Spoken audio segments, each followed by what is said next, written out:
Hello, everybody, What's and up? welcome to our channel. My name is Sam, I'm Ryan. and today we're talking about dating shows. The pond scum of television. It's my favorite trash. You guys Yeah. know Love is Blind season 3 is popping off right now. Yeah. And it feels like every time I am on social media, someone's talking about a new absurd dating show with some insane premise that I would have never thought of. It's wild out here. I mean, I will preface by saying I am of the strongest belief that it doesn't require a stupid person to watch a stupid show. You know, smart people love watching stupid stuff, and I'm not saying that the fact that these are stupid is any sort of statement on who watches them, but man, these things are stupid. They're just so mind-numbingly stupid. But I kind of think that that's the point, to numb the mind, to just get lost in these are trash people. It's when you watch something that's so fantastic and you're like, oh my God, I wish I was them. I think this is the opposite. It's like, oh, thank God I'm not them. And it makes you feel Yes. better. It is either that or I think I could play this game better. Because, as we know, there's a big trope of romantic reality shows of just going on for exposure, or a lot of times there is monetary gain. And so I think people just love playing the mental games of, if I was on the show, this is what I would be doing. Ryan and I were out the other night talking to some lovely people, and they brought up this show that really just sparked this video idea of us sitting down and talking about some of the absurd premises out there. There is a show called Naked Attraction. That's the one we're going to be reacting to first. Naked Attraction is a show. It's British, right?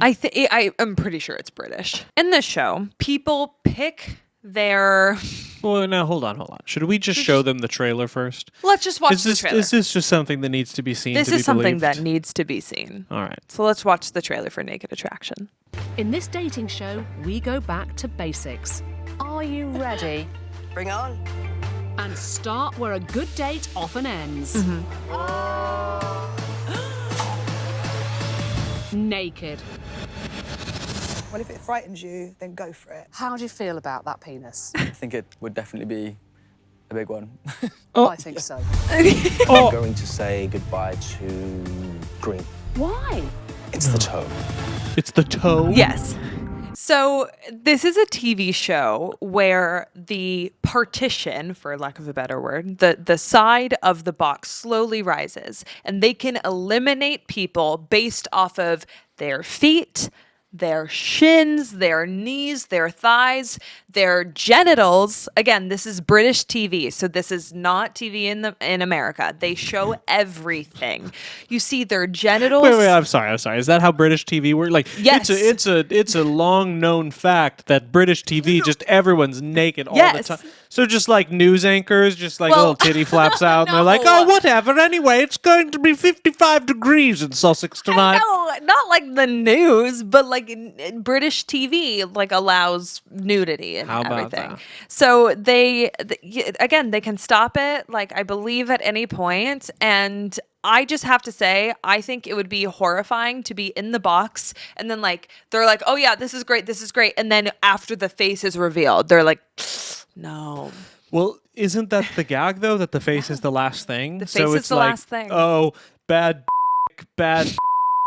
Fat belly, get him out of there, and then you have this perfect body, and then the face is revealed, and it's just this atrocity under there, and it's well, this is what you're going home with. Enjoy having sex with your eyes closed. That is why this TV show premise is so wild to me, because it's not like this is set up for anything other than just attraction. I know this is literally in the name. It's Naked Attraction. So it's there's no depth here. This is the most shallow Right. dating show I've ever heard of. Well, yeah, and it's not a dating show. It's a hookup show. Yeah, they're not trying to find them a date. They're trying to find them a lay. Yeah, this is one that I don't even know that I could I see myself watching this show? Absolutely. Well, I feel like it would get old pretty fast. Yeah, I feel like after the first episode, I would just kind of be like, okay, no, honestly, the first 2 episodes, because like you said, there are just kind of 2 realities. The body is perfect, but the face is deemed ugly, or the body is deemed ugly, but the face is perfect. I feel like those are the only 2 kind of whoa, like interesting situations. Well, but the other thing too, like for gay men or straight women, I feel like this is especially perverse because the partition comes up and like you see a penis, but like a flaccid penis. I'm just saying, like that doesn't necessarily mean anything. Some Maybe. people are growers, not showers, my and so God. what if they're like, oh, I'm gonna like, do they do how far? What I need to know is how far does this show go? Like when they let someone go, is it like Henry, come over here, just for a second. Let's see what that Whoa. looks like when it gets all the way up there. I don't know that we can say that. Are they allowed to be excited, is what you're saying. Yeah, that is what I'm saying. Like, so you reject a penis based on what it looks like not excited, and then they're like, all right, you could have taken home this absolute Mustang, but you sent them home because it looked like a pony. Sorry, Charlie. Let's see what other kind of hippopotamuses are behind this partition. Used a lot of animal metaphors Yeah, there that to was- get around what we're actually talking about, which is... Anyway, the more that I talk about this, the more that I think I would watch this show. This next show is brought to us by a network that we can always trust for quality, intelligent content. MTV. Nice. Yeah. This show is called Are You the One? Now, this trailer does a good job of explaining the premise, so I'm just going to let this season trailer play, and then we can discuss. If your perfect match was standing right in front of you, would you even know it? If I did, I wouldn't be here. You all have one thing in common. You suck at relationships. Oh, drag Oh, them. Your perfect match Yeah. is here, and it's your job to figure out who it is. And if you all figure it out together, you're going to leave Puerto Rico with love and $1 million. Yeah. Oh, cash snap. money. Okay, so the premise is essentially there are 10 girls and 10 boys. Mm-hmm. They have gone through some test about compatibility and they all have like one perfect mate. And if they all find each other, they get $1 million. Yes, but the catch is each couple has to be matched up correctly by the end of the season. Right. Yes. Or else they don't get the monetary gain. So again, a show where people are ideally looking for their scientific perfect match. But they're also there for money. But they're all there for money and in a way trying to work together, which is an interesting spin because on most shows like The Bachelor or The Bachelorette, when it's like a big group, you know, a bunch of people living in a house, it's always drama. I'm sure the show has that as well, but it also has this weird tinge of like, we're working together, right? But this time around, things are going to work a little bit differently. Ah, For the one twist. lucky guy, our compatibility testing found not just one, but two perfect matches. Meet the 11th girl. There is one way to find out who your perfect match might be. The truth booth. Remember, everyone has to choose correctly. 10 perfect matches.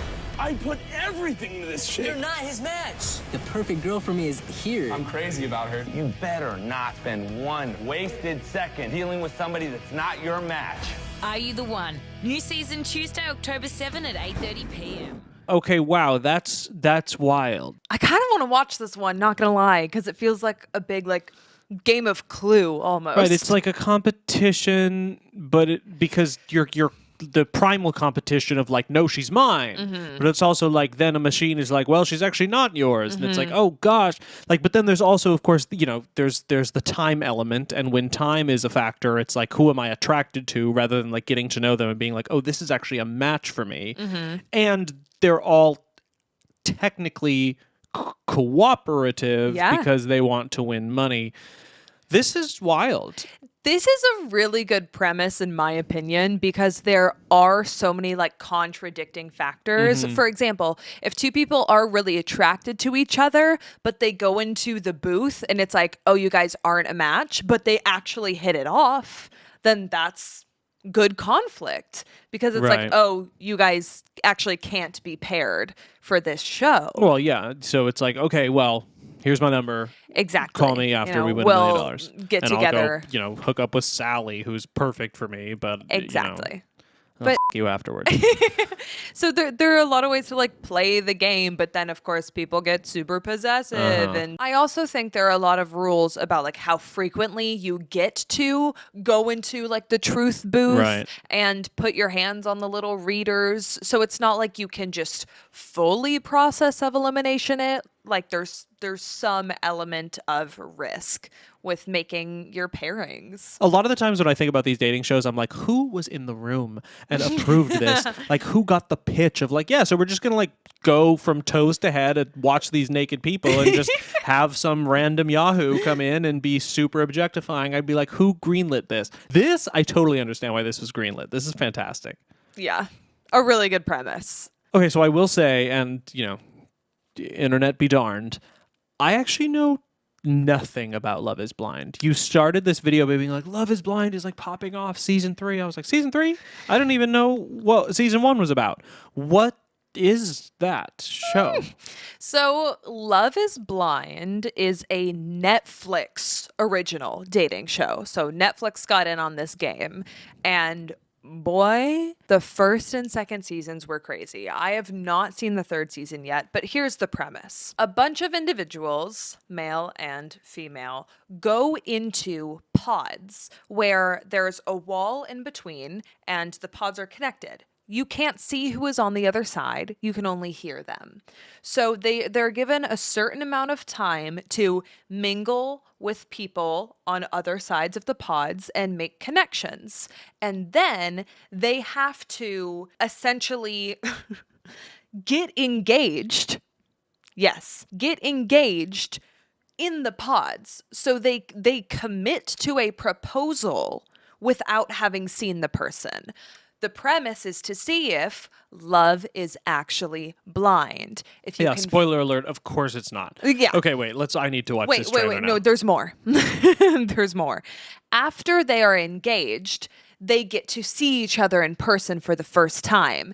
Then that is when, on the show, they have to fast track planning a wedding, and they actually meet at an altar to get married. Some follow through with the wedding, some don't. If they actually get married, then it's considered a success. And that is the premise of Love is Blind.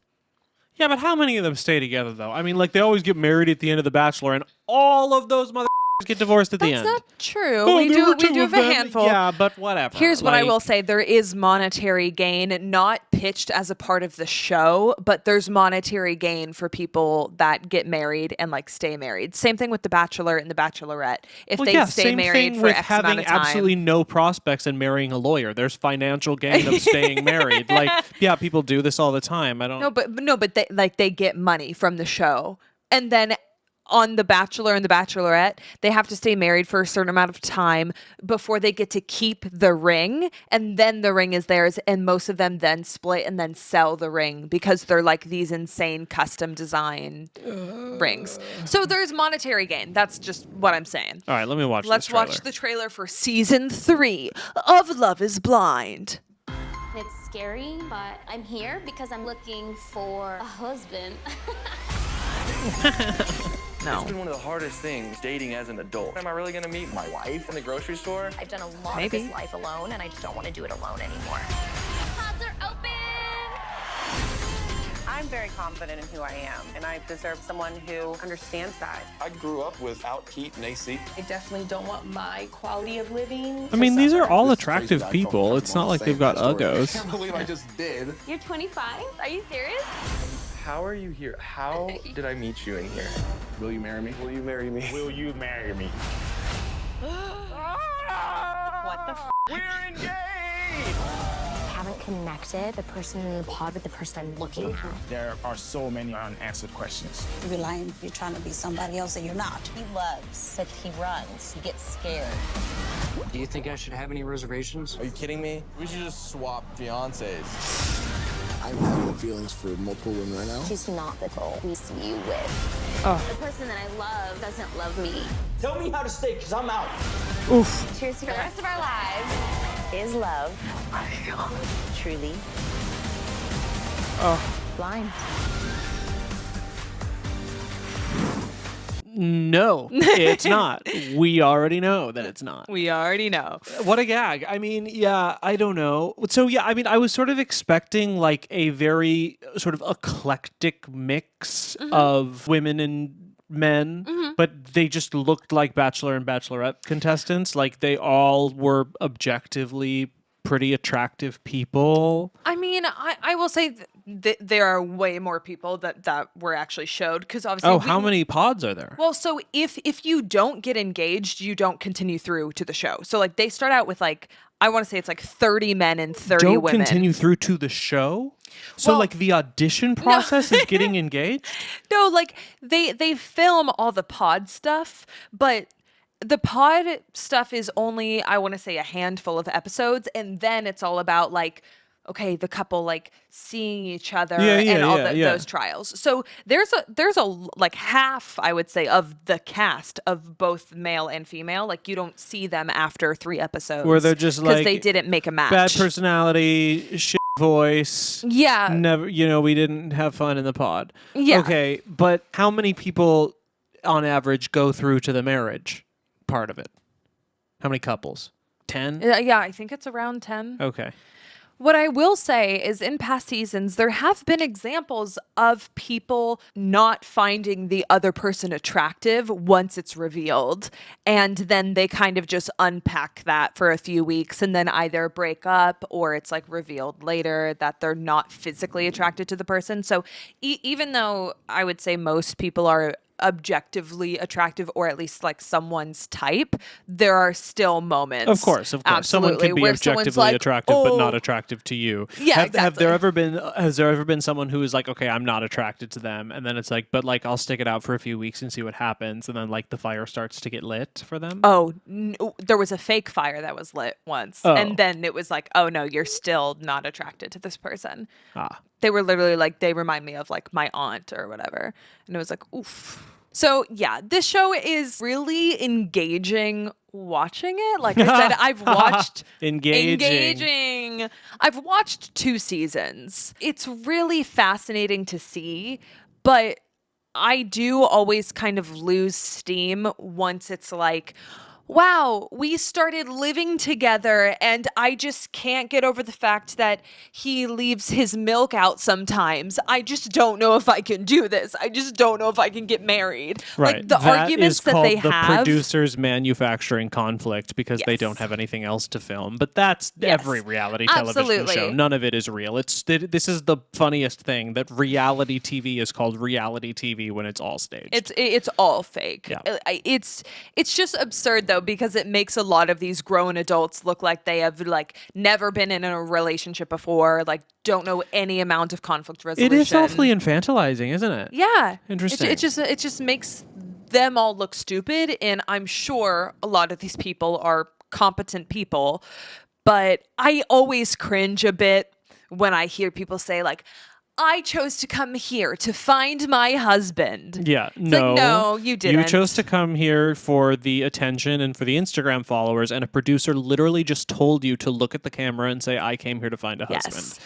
But again, you don't watch it to break it apart and figure out why it's stupid. You go into it knowing that it's stupid and you watch it anyway. And you be entertained. Do any of you have dating shows that you want us to watch the trailer of and react to? Because these are wild, and despite the fact that they're all the same, they're all different enough that I am still surprised when I see new premises that they come, especially the tube one, the partition one. That one like truly shocks me. Although Are You the One? That was a good premise too. I don't know. These are all interesting. Love Is Blind is the stupidest one to me. Please leave your recommendations down below, because it'd be really fun to do like a deep dive into one show and really pick it apart. Thank you so much for watching, Daddy. As always, be sure to like and subscribe, and we'll see you on the next one. Bye everyone.